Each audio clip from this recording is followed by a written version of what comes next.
अब तो जदयू तो लगभग जो है बीजेपी का प्रकोष्ठी बन गया है। जदयू दफ्तर में मोदी जी की तस्वीर आ गई है। तो आपको क्यों नहीं लगता ये जो सत्ता में जो लोग बैठे हैं इस पे चुप्पी क्यों साधे हुए हैं? इसलिए कि उनके मन की बात हो रही है, वही तो कर चुनाव यानी मतलब साजिश उन्हीं की है, तो अपनी साजिश के खिलाफ वो क्या बोलेंगे? क्या बोलेंगे।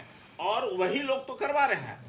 अभी चुनाव आयोग का जो फैसला हो रहा है, जो निर्णय, जो क्वेश्चन बन रहा है, ये तो बना रहा है बीजेपी के दफ्तर में बन रही है। पहले देखा जाता था कि विपक्ष की बातों को फर्स्ट पेज पे जगह मिला करती थी और सवाल जो होते थे सरकार से पूछा करते थे लोग। आज जो प्रिंट मीडिया है कहीं भी विपक्ष का खबर नहीं छापती है कि वो यही वोटर लिस्ट से लोकसभा का चुनाव भी हुआ, तो क्या वो फर्जी था? और हमको ये बताइए, केवल बिहार में ही क्यों हो रहा है, पूरे देश भर में क्यों नहीं हो रहा है? जब अगर वोटर लिस्ट नए सिरे से तैयार करना है तो पूरे देश का होना चाहिए, तो केवल बिहार का ही क्यों हो रहा है?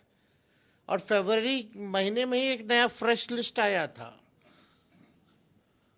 लेकिन फिर भी अचानक से बिना पार्टी को, किसी पार्टी, पॉलिटिकल पार्टी को कॉन्फिडेंस में लिए बिना ये काम हो रहा है।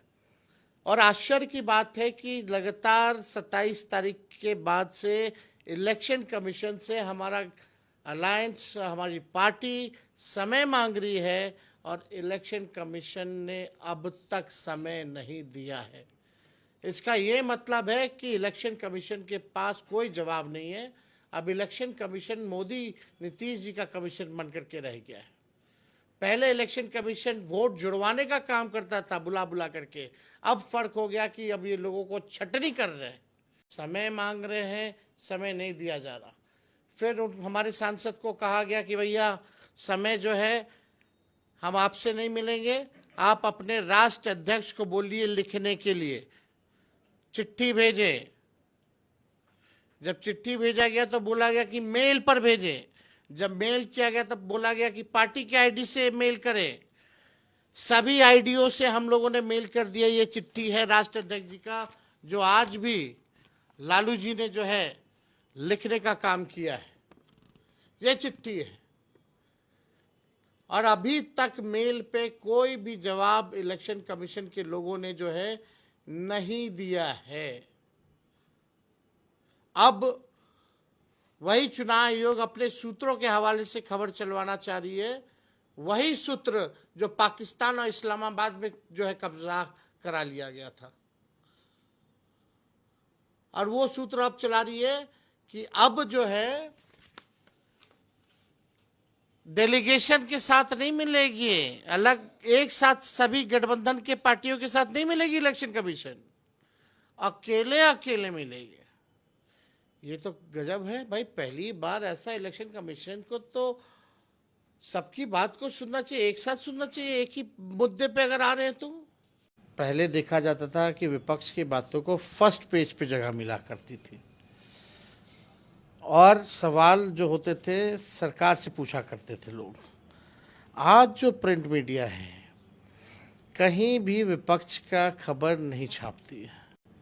जो खिलाफ होगा वो तो छापती ही छापती है फ्रंट पेज पे, लेकिन जो जनहित के जो मुद्दे जो विपक्ष उठाती है, सरकार की नाकामियों को जो गिनाती है, कई अखबार, अभी हमारी पार्टी ने ही एक विज्ञापन दिया और उस विज्ञापन में जो मेरा चिट्ठी था उसमें एक संघी लिखा हुआ था। एक बड़े अखबार ने मना कर दिया छापने से, सिर्फ संघी शब्द।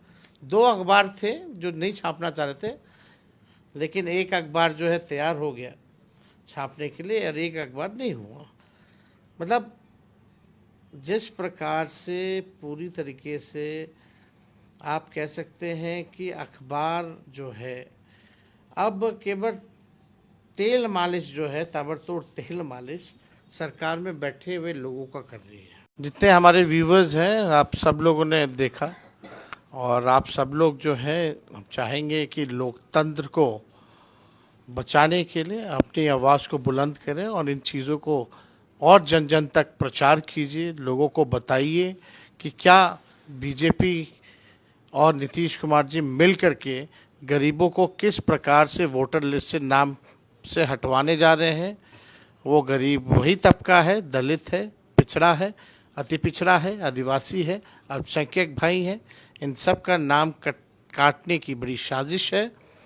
और दूसरा, जब गरीबों का नाम वोटर लिस्ट से कटेगा तो पेंशन भी नहीं मिलेगा, ना राशन मिलेगा।